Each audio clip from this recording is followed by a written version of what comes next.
నిత్యం వివాదాలతో ఎప్పుడూ ట్రెండ్ అయ్యే పూనం పాండే చనిపోయారు అని సినీ ప్రేక్షకులందరూ బాధపడ్డారు. 32 వయసులో గర్భాశయ క్యాన్సర్తో మృతి చెందిందని తెలిసి అందరూ షాక్ అయ్యారు. 2 రోజుల క్రితం ఓ షోలో కనిపించిన ఆమె సడన్గా చనిపోవడం ఏంటి అనుకున్నారంతా. అయితే తాజాగా ఆమె చనిపోలేదు అనే వీడియో పోస్ట్ చేశారు. మరెందుకు చనిపోయినట్లు పోస్ట్ పెట్టారు? ఇది ప్రాంక్ చేసే విషయమా? అన్ని రకాల చర్మ సమస్యలకు శాశ్వత పరిష్కారం ఈ శ్రీత 9281458181. పూనం పాండే సెన్సేషనల్ కమెంట్స్ కు కేర్ ఆఫ్ అడ్రస్ అనే చెప్పాలి. 2011లో ఇండియా క్రికెట్ వరల్డ్ కప్ గెలిస్తే బట్టలిప్పి న్యూడ్ గా తిరుగుతానంటూ ఓ స్టేట్మెంట్ ఇచ్చింది. అంతే, ఓవర్ నైట్ పాపులారిటీ సంపాదించుకుంది.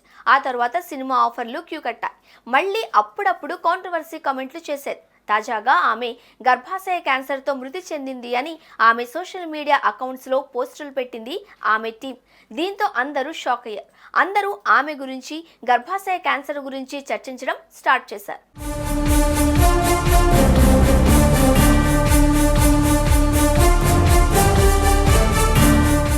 ఇదిలా ఉంటే సడన్ గా ఆమె తన ఇన్స్టాలో ఓ వీడియో పోస్ట్ చేసింది. తాను చనిపోలేదు అని చెప్పింది. అంతే, అందరూ షాక్ అయ్యారు. తాను చనిపోయాను అని చెప్పడం తప్పే, కానీ సర్వైకల్ క్యాన్సర్ గురించి ఎవరూ చర్చించడం లేదు. నేను చనిపోయాను అన్నాక చాలా మంది చర్చించారు. అందుకోసమే నేను ఈ పని చేయాల్సి వచ్చింది, సారీ అని పోస్ట్ చేసింది. Hi everyone, it's Poonam. I'm sorry I've caused this tear and I'm sorry to those whom I've hurt. My intention? To shock everyone into the conversation that we are not talking enough about, which is cervical cancer. Yes, I faked my demise. Extreme, I know. But suddenly we all are talking about cervical cancer, aren't we?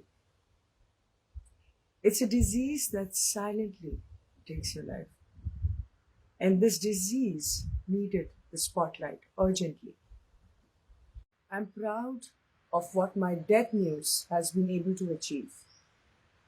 And for those who have questions for me, I will see you live on Hot to Fly. దేని మీదైనా prank చేయొచ్చు, కానీ చావు మీద చేయకూడదు.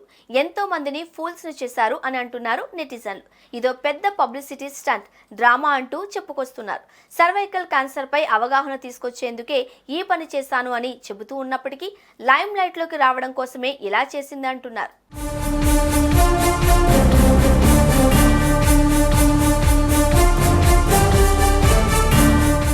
అయితే ఆమె చనిపోయిందని చెప్పి 24 గంటలైనా ఆమె మృతదేహం అస్సలు బయట ఎవ్వరికీ కనిపించడం లేదు అని, ఆమె ఇంట్లో కూడా ఎవరూ లేరనే వార్తలు వచ్చాయి. దీంతో ఈ ఉదయం నుంచే ఇది పూనం పబ్లిసిటీ స్టంట్ అన్నారు చాలా మంది. అది నిజం చేస్తూ ఆమె వీడియో రిలీజ్ చేయడంతో ఇప్పుడు అందరూ షాక్ అయ్యారు.